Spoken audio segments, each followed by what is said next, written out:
1. This is an incident where I refused to maliciously comply because it would have resulted in someone getting hurt and was then proven right. I work in the distribution center of an electrical appliance brand. I am a forklift operator. We use fork trucks to transport smaller appliances on pallets such as microwaves and vacuum cleaners. But we use counterbalance trucks with clamp attachments for transporting large appliances, such as washing machines and fridges. Our fridges can be packaged 2 different ways. Sometimes they're in boxes with polystyrene for protection, and sometimes there is just plastic over the polystyrene. The plastic packaged fridges are slippery and can sometimes slip from the clamps, while the boxed fridges don't slip easily because there is more friction. This morning, I was tipping a container full of fridges. They were all plastic packaged. To fit as much as possible on the container, the loaders put fridges lying on their side and on top of fridges that are standing upright. These top fridges can be fiddly to take out, and once they are placed on what I call the flipper, which is a pile of pallets stuck together with a flat board stuck on top, we use the edge to rotate the fridge upright. As I was taking one of these top fridges out, it slipped within the clamp. I still had a hold of it, but it was now at an angle with the top pointing towards the ground, and now almost impossible to put down without damaging it. We don't get in trouble for damages. Management accepts that stuff gets damaged sometimes. Also, most damages are just to the packaging, so they just need to be repackaged. However, we try to save something if we can. This was not one of the times where this would be likely. One of my co-workers still wanted to save it and was standing behind the flipper ready to grab it. He told me to open my clamps slightly and let it fall slowly. This only works with boxed fridges. There is no friction to stop or slow down a plastic-wrapped fridge, even with the tiniest amount of slack. Where he was standing, he was in danger of being hit by the fridge, and I told him so. The other guys chimed in and told me to let it go, and I refused until he moved away, which he finally did. As predicted, I opened my clamps the tiniest amount, and it dropped fast, with the back end bouncing upwards right to where his face would have been. Had I maliciously complied, he might have ended up with a broken nose or jaw. "Told you," I said. Despite the drop, there was minimal damage, just a small crack in the polystyrene. 2. I am from South America, and I'm currently living in Europe. Now, I'm having a routine as a student before getting a better paying job so I can go to college. I live in a small village that around here we usually refer to as a dormitory city, since it is very small but also very close to the neighboring city, so everyone in the village basically only comes here to sleep and go to the neighboring city every day. That's only 30 minutes away by bus, to work, study, etc. I have an electric bike to move around the village, because there are a lot of hills here and climbing them on a regular bike is not an easy task. So every day I go to study and work, and I leave the house on my bike and ride it up to the bus stop. I tie it with a chain and wait for my bus to go to my courses. I also take the opposite route to go home. When I came back that afternoon, I was going to get my bike, and then I saw a couple of police officers talking to a teenager who seemed very nervous.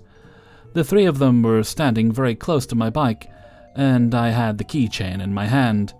I approached and asked permission so I could unlock the chain, but I soon saw on the ground very close to my bike bolt cutters, and my bike chain seemed damaged. In the part close to the lock, it wasn't completely cut off, but they had evidently tried to do so. The teenager panicked when he saw that I would soon notice the damaged chain, and one police officer stopped him from running, and the other promptly asked if the bike was mine. I said yes, showing my keys and unlocking the chain to assess the damage.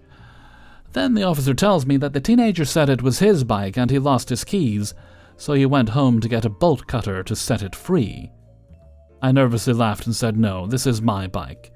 I live in a zone 10 kilometers away from here, with no buses to this stop, so I come here every day with it." The teenager realizes he's in major trouble now. But as many Karens and spoiled kids' stories, of course he called his mommy to the rescue. The officers called his mom, and the only reason I waited was for my chain. It was not a cheap thing. This was a €40 sturdy and strong bicycle chain I bought at a decathlon, exactly predicting this kind of thing. It's not easy to cut it. Exhibit A, the teenager's failure. And I was hoping at least a reimbursement from his mom for my trouble. Karen arrived immediately screaming, "What are they doing to her baby boy?" and he's sobbing and handcuffed for his attempt to run. One of the officers explained the situation. Karen then, of course, pulls out the speech we all know. This is all a mistake. Her angel wouldn't do something like that, blah blah blah. But then the officer tells her that they saw him trying to cut the chain, so he would be processed for that even if I didn't want to press charges. I then explained to her my damage.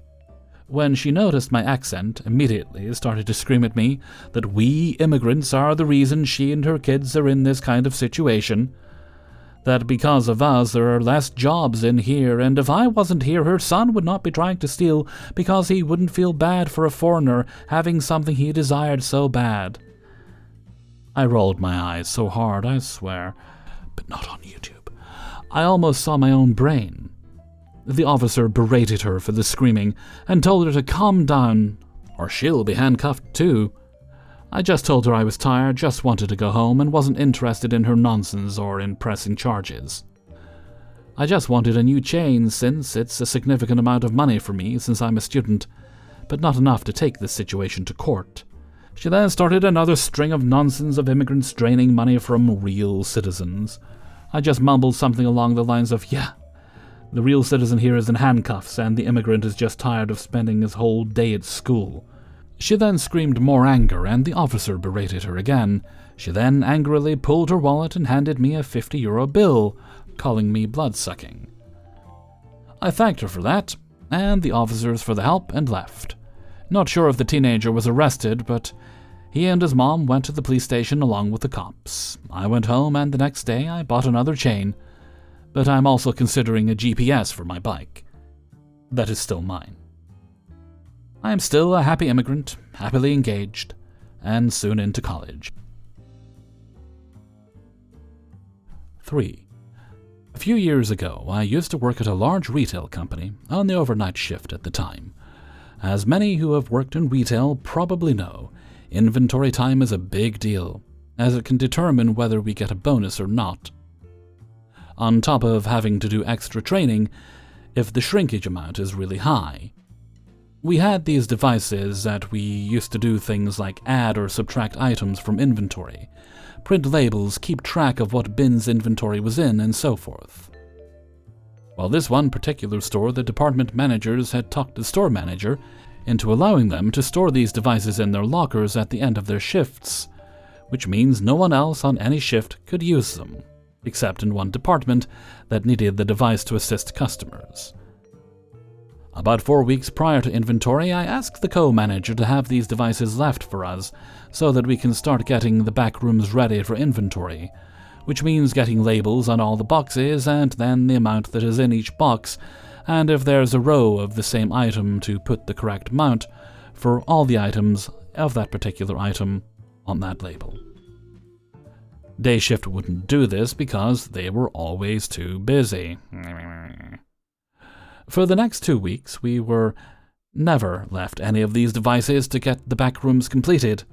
This will have been my 8th or 9th inventory, so I know that come inventory time, if the back rooms aren't done, it is always blamed on the overnight manager. So I spend my 2 days off, and bear in mind I'm salary, so I don't get paid for this time. At work, getting the back stockroom completed. This was about 20 extra hours of unpaid time. I had come in early enough both shifts to be sure to get one of the devices before they were locked away in their lockers. My co-manager had seen me doing this when he came in the first morning and asked me why I was there, being it was my night off. I told him that since my numerous requests to have the devices available for us hadn't been done, I was there to get the bins in order. I figured when I came back for my next shift after my 2 unpaid nights, that we would have some of the devices available for us to keep up on any leftover stock that needed to be put away in the bins. I was wrong. When I came in and saw that there were none left for us, to say I was angry was putting it lightly. All that time spent, unpaid, and these department managers still think these devices should be kept to themselves. So I went to the HR office and got the locker binder. In this binder is a combination to all the padlocks on each locker. I also grabbed a flashlight and began going through every locker that was assigned to the department manager, and if I saw one of the devices in the locker, I opened it and took out the device. Luckily, the area had cameras, so it was easy to see what I took out of a locker. I found every device we had, put them in a shopping cart, and handed them out to the associates. Each one had a huge smile on their face and told me thanks. Around 6 a.m., I had the associates bring the devices back and put them in another shopping cart because the last hour of the shift is spent cleaning up and zoning the aisle, meaning making all the product on the shelves look straight. When I waited for the department managers to come in, they started trickling in around 6:45 a.m., and when they had seen the devices sitting in a shopping cart, well, you would have thought someone had just taken their firstborn from them. Generally, what happens with me is the co-manager comes to the assistant's office. I get up and go walk the floor with him to see if there was anything I had missed or whatever. This morning, however, when he came to the office, I went to get up and he basically said, "Hold on. The store manager wants to talk to you first." I asked, "Am I in trouble?" "Don't know, but I'll let you know." So, I waited a bit until he came and got me and we started our walk. I asked him if I was in trouble and pled my case about having asked for the devices for the last 2 weeks and got nothing. He said no, but if I decide to do this type of thing again, to at least warn him first. I had heard from some of the other assistant managers before I left that some of the department managers were really annoyed and said I should be coached because how dare I go through their lockers. What they apparently didn't know was that company policy actually stated that company equipment is not to be left in lockers after their work shift, and if it is, we have the authority to go through their lockers and find it. I left and expected to once again not have the devices available for us, because I was sure the department managers would get their way. When I came in that night, every device was sitting in the office for us to use, and it stayed that way every night up through inventory. The funny thing is, there was a song that was playing when the department managers had started coming in, and it was such a fitting song that now whenever I hear it I think of this event. The song was Not Ready to Make Nice by the Dixie Chicks, as they were known back then. I don't think I did anything wrong, but I'm pretty sure the department managers thought so. 4. Years ago, I sent my resume to a legal office in response to a job opening ad. One of the lawyers called me to do an unscheduled, off-the-cuff interview, without bothering to ask if I had the time to be interviewed at that moment. The lawyer insinuated that I'd be out of the running if I did not submit to the interview right then. I think it's discourteous for employers to do this to applicants. But I've learned over the years that sometimes I just have to say to myself, it is what it is, so just run with it. After 20 minutes, the lawyer strongly implied that he knew when he dialed my number that it was extremely unlikely that this company would hire me, which made me furious enough to say, I wish you'd not even bother to call me, or at the very least disclose this sooner, because I always have more pressing things to do than spend 20 minutes being interviewed for a job I am unlikely to get. When I saw that scene on Preacher in which Herr Starr berates the Grail's management for wasting his time, I thought about this conversation. The lawyer responded to my complaint by asserting in a very snooty tone, "Well, no wonder you do not have a job." At which point, I simply hung up the phone. Yes, I realize I was a bit rude to this lawyer, but his behavior, in my opinion, largely excuses my behavior. Clearly, the state of California does not require attorneys to know how to be proper employers and how to properly conduct a search for employees. Hellfreezer's note, I don't think anyone ever has anything to apologize for by being rude to a rude person. However, I do often find that being really, really nice to rude people, like overly fake nice, it does make them even angrier, which is the best revenge. 5. This will be a long listen as it's still fresh for me and might come across more as me venting. Thank you for understanding. I was planning to post this on Reddit's AITA first, but even after my therapist lost her composure and muttered, "Hey, WTF," note I have yet to meet a more professional mental health worker, when I told her about my falling out with an old friend, and having all, and I mean all, of my friends and family members congratulate me for sticking up for myself. Also note, my family can be brutally honest, so I expected some criticism, and the lack thereof did strengthen my back. I decided to let it stew for a while, and come here to tell you a tale of almost grandiose entitlement. So buckle up, get a good cuppa, and follow me as I recount to you the tale of my entitled flatmate. Setting: I'm a student, aka short on money, who should be writing her master's thesis, and I come from a rather privileged background, middle class, but I'm not from an English-speaking country. The last 2.5 years I had been living with one of my closest friends I met in high school, and for 2 years it was great cohabitating and sharing our experiences during our masters and becoming fully autonomous and functioning adults. After 1 year of living together, I started dating my current boyfriend, but the dynamic in the flat barely changed, which my friend and flatmate, Veruca, like the entitled character in Charlie and the Chocolate Factory, just because I can, admitted herself.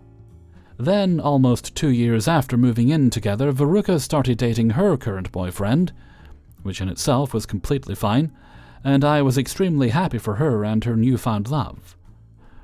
But then my parents had to make the hard decision to leave the country and move back to my mother's home country, as life here as a semi-retired couple is becoming almost impossible to finance. As my whole family has a long and traumatic history with migration, this uprooting was hard on all of us and threw me even deeper into a depression I have been diagnosed with during the same period, alongside a newly diagnosed neurodivergency. All in all, a very stressful time for me and my family. On top of this, my parents left back a large house with a garden, and as we all love the memories and stories connected to it, we weren't ready to sell it. Subsequently, the most logical and practical solution was for me to move back in. So by the end of last August, I told Veruca that I would have to move out soonish, but that I was flexible as I didn't want to leave her hanging. I could afford to pay my share until a certain point. Why? Because I loved our friendship, appreciated her support, and felt like she deserved not having to deal with the search of a new flatmate, or a smaller flat right during her finals. She told me her last exams would be in February 2024, so I promised to support her financially until the end of March 2024, by paying my share of the rent. Spoiler alert, the last exams were in December of 2023, and she never told me about this change. And that's where it all started. The initial problem. Not even 2 weeks after I told Veruca I had to move out, she suddenly started spending 5 to 6 nights a week at her boyfriend's place, and that felt like a slap in the face. I told her, due to valid reasons, I had to move out, and she was then never around anymore without giving me an explanation for this sudden change, leaving me to pay to stay alone in a flat that was supposed to be shared. Months later, in November, she'd asked me if her staying at her boyfriend's was okay with me, but at that point my resentment subconsciously had grown so much I wasn't able to formulate my emotions properly, and to be honest, what was I supposed to say? No, stay alone in your bedroom 3 nights a week. Either she wanted to be in the flat or she didn't. That was her decision, and I don't see a way how I could have felt less lonely coming home to an empty flat almost every night without forcing Veruca to do something she obviously didn't want to do. During that time, I started working on myself, doing a lot of self-reflection, and I finally started with therapy. Feeling left behind by my parents, as well as my allegedly closest friend, made me find the strength in myself which I needed for the process of figuring out what my boundaries are. And my partner and some of my beautiful friends supported me immensely, which made my progress even bigger. A process which Veruca did not follow along, because she was never around and barely ever made the effort to check in with me. before you all come at me, whilst in the beginning I was kind of waiting for her to come back so we could resume our routine and friendship like before, after a while I did start to check in with her more through texts, but as I didn't feel like I got the same effort back, I started pulling back more. This isolation, on top of my lack of proper and open communication, surely it did not help this whole ordeal, and I do see where my behavior contributed hugely to the falling out. This is something I'm actively working on, but as I'm a lot of negative things but not entitled, this post will not revolve around my negative traits. To make this part short, me not being as bubbly and open in our flatmate group chat anymore, and not sharing my life with her as much as I did before, was noticed by Veruca. But for the longest time she didn't comment on it. At the same time, I started saying no more. I didn't, for example, volunteer to go purchase household items as much anymore, and I just generally drew boundaries in situations I had never done so before. Something which seems completely normal in a healthy relationship, but I barely ever stood up for me. I was almost always the one to cave in, to give in on demands or take a step back. This would then lead to me acting out and being passive-aggressive when I was being pushed too far, which was extremely toxic and unproductive. Proud to say that's not the case anymore, so me pushing back when I was not okay with the situation, on top of us not communicating properly anymore, led to a first falling out in February. We both aired our grievances back then, and apologized for our mistakes, and for a few weeks it seemed like everything could work out. Unfortunately, an apology only holds any value if the future actions reflect that. The disrespect. While I made an effort to act more friendly, example using more emojis and writing longer answers, and be more open in our mostly written interactions, something she expressed wishing to receive more from me, I did not feel like there was any change in the behavior towards me. I had expressed my sadness about feeling left behind by my parents, and that my closest friend had suddenly dropped me exactly during that time. While Veruca did say she was a terrible friend for leaving me to deal with all of it myself, she never, I repeat, never, checked in with me after February. While other friends texted me to chat and gave me the feeling that they were there for me emotionally, I did not receive a single supportive message from her. Suddenly having to take care of a big house and garden, not complaining about the fact that I'm allowed to live here, pay high bills and insurances, keep on top of maintenance and repairs, without the physical support of your closest relatives, while continuing your job and studies, maintaining a good social life and romantic relationship, and taking care of your own mental health is a lot. So having friends just shooting a quick message from time to time did mean the world to me. Then came the week of apartment cleaning before the handover of the keys. The whole process leading up to that point had been nerve-wracking for me, as I was not on the lease, only subletting, but paying the same amount and being responsible for the same damages, and therefore was not involved in any of the communication. So I got all the necessary info last minute. I didn't like that. Something that irked me immensely. Veruca had asked me to leave some of her stuff in boxes in my at the time already empty bedroom. I declined as I still had to clean my walls and didn't want to climb over her stuff and potentially damage it. But after that was done, I texted her to put it in there whenever she wanted, until the day I needed to finish cleaning my room. But to please not lean anything against the walls, as I had just spent hours scrubbing off dark marks. Her answer, yes, sure, I was intending to put everything on the floor anyways. All good and dandy. We split the remaining cleaning chores, and I walked in on my day off to get as many chores done as possible. What do I see? A load of heavy cardboard moving boxes, folded open and leaning against my walls. I texted her that I didn't appreciate this disrespect of my wishes. She deflected by saying she didn't think it was a big deal, as there was a towel tucked in behind the boxes. The audacity! I bit my tongue, not pushing it further, and just got my things done. Apart from cleaning the balcony, I finished all my chores that day and even did some of hers, such as filling in holes in the living room walls left by nails and painting over the spots so the color of the paste didn't stand out against the white wall. Just stuff you do to get it done ASAP, you know? A few days later, I go back with my boyfriend to finish my last remaining chores. I scrubbed the balcony, and let me tell you, I was damn proud of my work. Veruca's parents and her brother arrived before her that morning to help out, and all seemed good.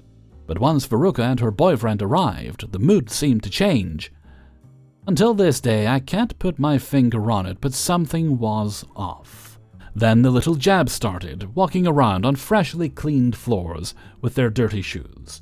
The father snapping at my boyfriend when he asked to lend a tool, or at me when I asked to quickly use his ladder, as all the chairs had been moved out already without my prior knowledge. Just petty stuff. Again I bit my tongue, knowing that in a few days everything would be over. I finished what I had to do and my boyfriend and I left ASAP. Then I got a message one of the trash bags had been leaking, leaving a stain on the wood floor. I had noticed the stain the day I went to clean the first time, not knowing where it came from, and had sent Veruca a picture of it. Now there was a second, larger stain, and apparently it was from my bag. The only bags I had filled with garbage from the balcony, which were not wet, were standing on the other side of the living room. She knew it, I knew it, but apparently this bag was mine.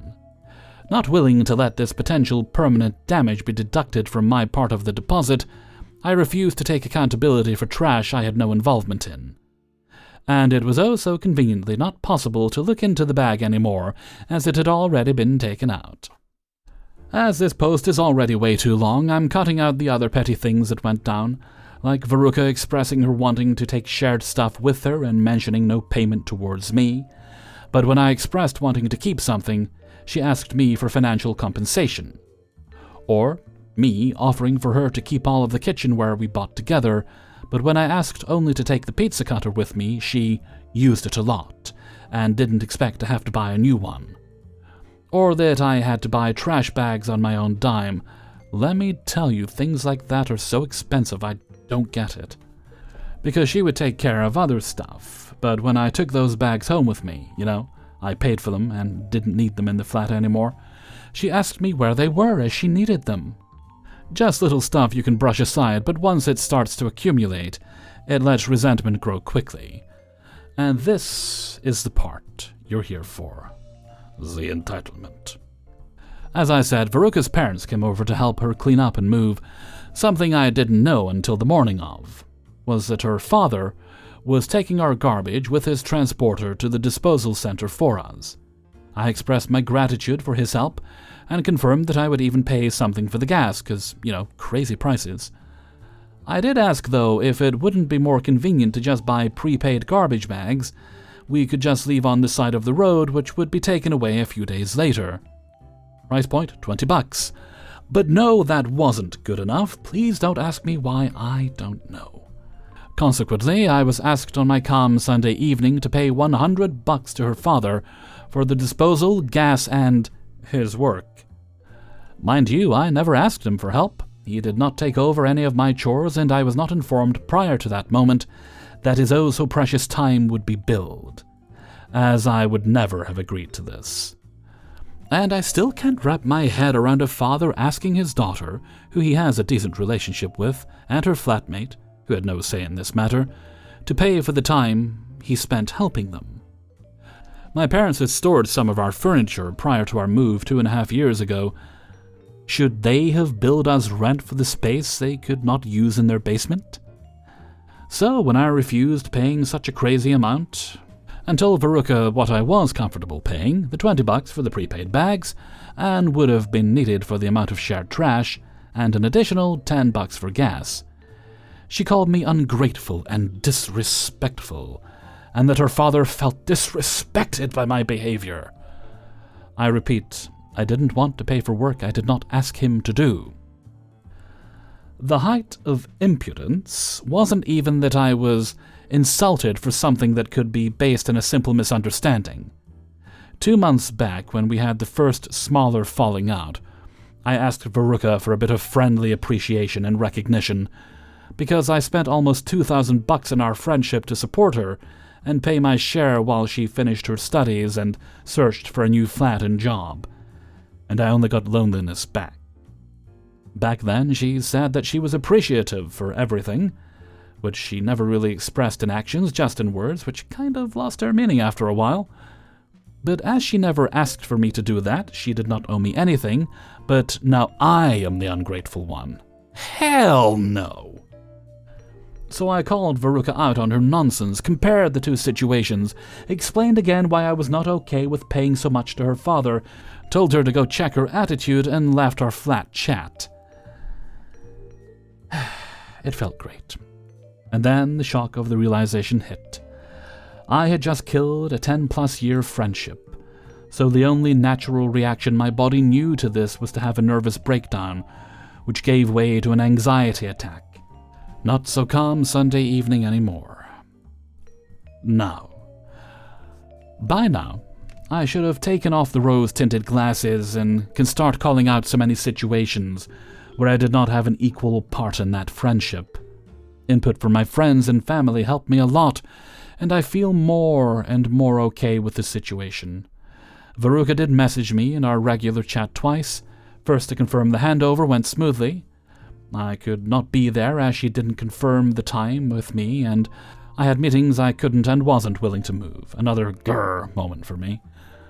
And then to send me a payment slip for the deposit site, which was over $70, the confirmation for me that my solution with the prepaid bags would have been way cheaper after all. Veruca also told me that during the last few weeks or months, she always felt like she was a terrible friend when interacting with me, something I definitely did not transmit, as I actively pushed to be more open again and took a step back when drawing boundaries so that our relationship wouldn't suffer even more than it already had. Which simply told me that this was her bad conscience making her feel that way, as she knew exactly how she had let me down and continued to not pull her weight in the friendship.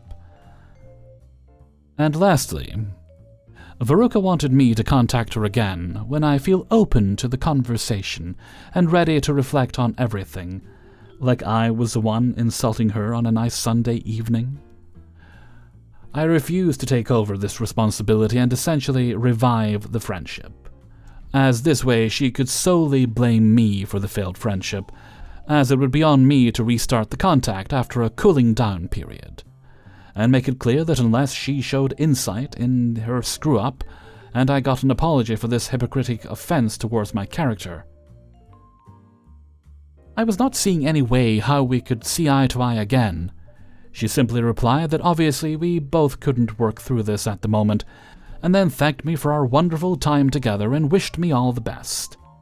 Something that was called manipulative by a few friends of mine, but I refused to see it that way, as I didn't want to taint our last, rather positive reaction.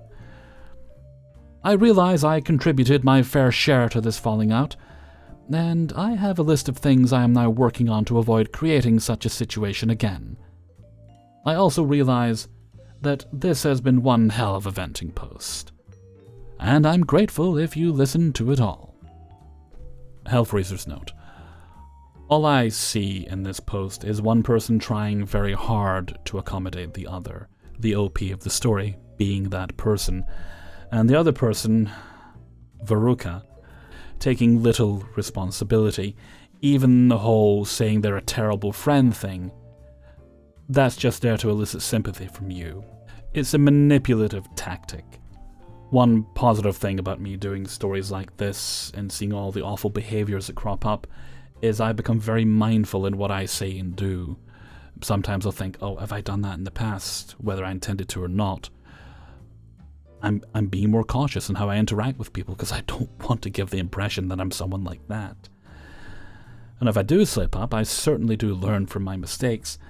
But no, I know it feels bad when a relationship you've felt was important for so long deteriorates. I spoke to you in private about my troubles with my family. But you didn't do anything wrong here. I think you did your best to do the right thing. And it seems like you realize, it seems like you consciously realize where things really lie, and I think you just need time to accept them emotionally, and that definitely can take time. You'll get there eventually, as I myself am getting there. And good luck. Hey everybody, Hellfreezer here, and thank you very much for listening to Idiots in the Wild, episode 163. And thank you very much to everybody who allowed me to use their stories in this video. Before you go, please do poke the like button and share the video with friends and family. And if you'd like to get early access to the videos, then you can support me on my Patreon page, which is linked in the description. You'll also find a link to the Hellfreezer merchandise store, and a link to the Hellfreezer Discord if you'd like to join us there. And if you really enjoyed today's video, then you can leave a tip by clicking on the heart with the $sign underneath the video. That is never required, but I do very much appreciate it, and thank you kindly if you choose to. Right, no other bits and bobs today, so let's move right along to Hellfreezer's question of the day. And today's question is a quiche a savoury cheesecake? Leave your answers in a comment below. That's it, that's all I have to ask. And before we go, we'll have the answer of the day from a previous video. And this answer was in relation to what's your favourite movie soundtrack? And today's answer comes from Mr. Topcat. Best soundtrack from a movie, hands down Highlander, because the whole soundtrack are Queen songs. Well, I can't argue with that.